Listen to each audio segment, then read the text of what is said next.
Masmavi Mutfak'ta hoş geldiniz. Sevgili arkadaşlarım, bugün size muhteşem bir tarifim var. Amerikan mutfağından crumble yapacağız. Yumurtasız, lezzeti nefis. Hemen başlıyorum. İyi seyirler dilerim. Tarifimiz için 4 tane elma kullanacağız. Büyüklüğü size kalmış. Küçükse 5 tane kullanın. 4 tane orta boy elmanın kabuklarını komple soyuyorum. 1 yemek kaşığı dolusu kuş üzümümüz var. Varsa kuş üzümü kullanın. Yoksa normal kuru üzüm de olur. Hiç sorun değil.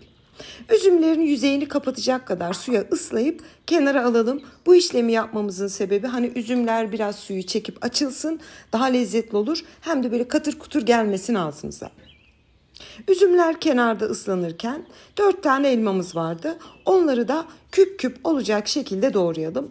İster tahtada doğrayın, isterseniz benim gibi böyle elinizle doğrayabilirsiniz. Ve bütün 4 tane elmayı küp küp olacak şekilde doğrayıp hazırladım. Kenara biliyorsunuz üzümlerimizi ıslamıştık.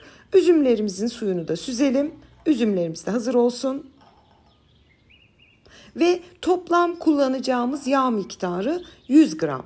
Yani bu 100 gram tereyağından 1 tatlı kaşığı kadar, bakın sevgili arkadaşlarım ben size gösteriyorum. Şöyle 1 tatlı kaşığı kadar tereyağı tavamıza alıyoruz. Burada çünkü elmalarımıza minik bir işlem uygulayacağız ki lezzeti 10'a katlayalım. 1 yemek kaşığı şeker, 1 paket vanilya şekeri ekleyip hepsini kısa bir süre karamelize yapalım. Bu işlemi orta derecede yapın çünkü şeker çok çabuk yanabilir. Yanarsa acı bir tat verir. Hafif rengi dönsün, karamelize olsun. Tereyağımız da böyle biraz burnumuza kokusu gelsin.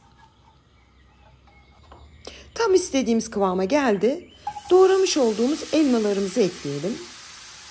1 çay kaşığı dolusu tarçın ve hepsini güzelce karıştıralım. Hemen belirtiyorum, siz elmaları eklediğiniz anda alttaki şeker karamelize olduğu için sertleşecektir. Bakın ben onu böyle tahta kaşığa yapışanları da gösteriyorum. Biliyorsunuz hiçbir detayı atlamıyorum. Böyle olursa korkmayın, her şey yolunda. Şimdi bu aşamada yarım su bardağı üzümlerimizi ilave edip daha sonra da yarım su bardağı suyumuzu ilave ediyoruz. Ocağın altını biraz kısıp o karamelize olmuş kısım var ya, şöyle bir karıştıralım. Karamelize olmuş kısımları da aşağı doğru bırakın. Yani tavanın tabanına bırakın, suyun olduğu kısma. Bakın bunu böyle aşağı doğru yuvalıyorum, açıyorum, aşağı bırakıyorum. 5-6 dakika orta derecede, kısık derecede olabilir. Ocağınızın nasıl yandığına bağlı pişmeye bırakalım. 5 dakika orta derecede pişirdim. Gördüğünüz gibi bütün karameller erimişti. Muazzam bir kokusu var. Sevgili arkadaşlarım, bunu söylemeliyim. Bu uyguladığımız işlem crumble'ımıza ayrı bir lezzet katacak çok güzel bir işlemdir. Elmalı harcımız hazır. Şimdi hamurumuzu yapmaya başlayabiliriz. Hamurumuz için gerekli malzemeler: yarım su bardağı ceviz. Ben bunu manuel bir mutfak robotundan elimle geçirdim. Şöyle hafif irili ufaklı olacak şekilde yarım su bardağı cevizimizi ekleyelim. Arzu ederseniz fındık da olur, hiç fark etmez. İkisi de yoksa evde onsuz da olur. Yani hiç sorun yok. Her türlü crumble'ınız çok lezzetli olacaktır. Yarım su bardağı cevizimizi ilave edelim. 1 paket vanilya şekeri.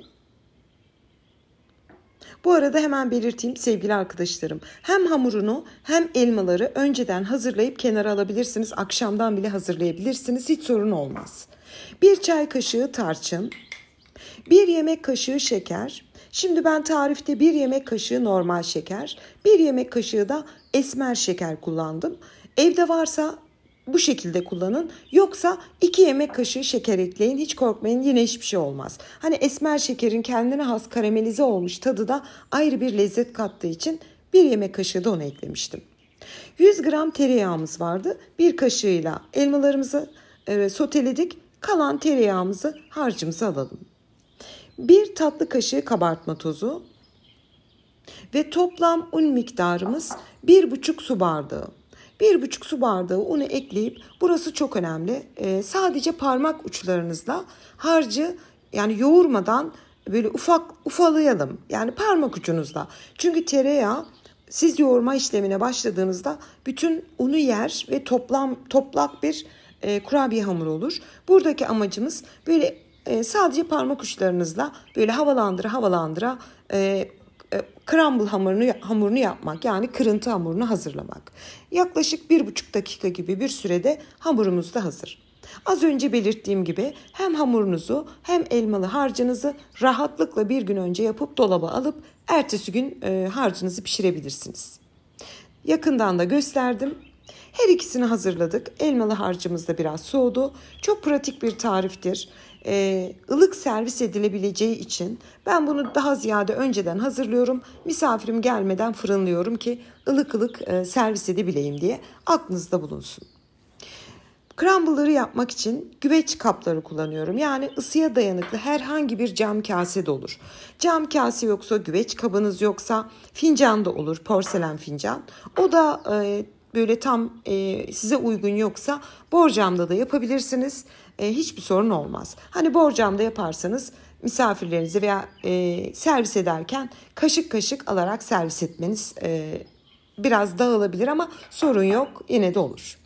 Şimdi sevgili arkadaşlarım, hazırladığımız elmalı harcımızı güveçlerin içini hiç yağlamadan alt tabanına eşit olacak şekilde yerleştirelim. Toplamda 5 güveç çıkıyor bu tariften. Yani 5 porsiyon diyebilirim ama güzel porsiyon. Yani bir güveçimiz gayet güzel bir crumble.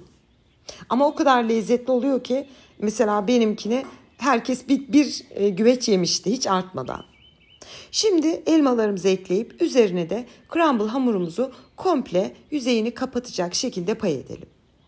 Hemen belirteyim sevgili arkadaşlarım, bu Amerikan mutfağına ait bir tariftir. En meşhuru elmalı yapılmış halidir. Bunu farklı meyvelerle de yapabilirsiniz. Şeftali olabilir.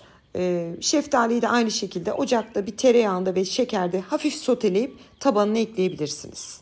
Kayısı da olur. Bütün hepsini pay ettim. Şu anda crumble'larımız fırına gitmek için hazır.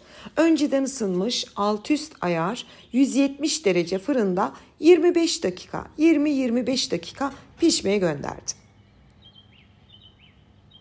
Ve 25 dakikanın sonunda şöyle bir kontrol edin. Güzelce kızarmışsa yüzeyi 25 dakikada 170 derecede normalinde olur. Fırından çıkarıyorum. En önemli husus bunu birazcık böyle ılık servis etmek. O yüzden fırından çıkardım. Şöyle birazcık soğumaya bıraktım ve daha sonra sunum için hazırladım. Servis edeceğiniz zaman mümkünse bir kase crumble, yanına da vanilyalı dondurmayla servis etmenizi tavsiye ederim bu yaz günlerinde. İnanın ki sevgili arkadaşlarım, çok hafif, o kadar güzel bir lezzet ki mutlaka deneyin lütfen ve bana yorum olarak bildirin. Ben büyük bir zevkle doku testine geçtim bile. Altında sotelediğimiz o karamelli elma, üzerinde de böyle crumble hamuru, yumurtasız, yoğurtsuz, sütsüz, hiçbir şey yok. Yani yerken böyle anlatamayacağım kadar güzel bir kombinasyon. Yani bu kadar meşhur olan bir mutfakta bir tarif olmasını kesinlikle hak veriyorum. Hakkını verecek lezzetli bir tarif. Bugün sizlere Amerikan mutfağından, yapımı çok pratik, sizi yormayacak ama servis ettiğinizde gerçekten herkesin tarifini isteyeceği bir tarif sundum. Şimdiden yapacak tüm arkadaşlarıma afiyet, bal, şifa olsun diyorum. Yeni tariflerimde görüşmek ümidiyle. Hoşça kalın.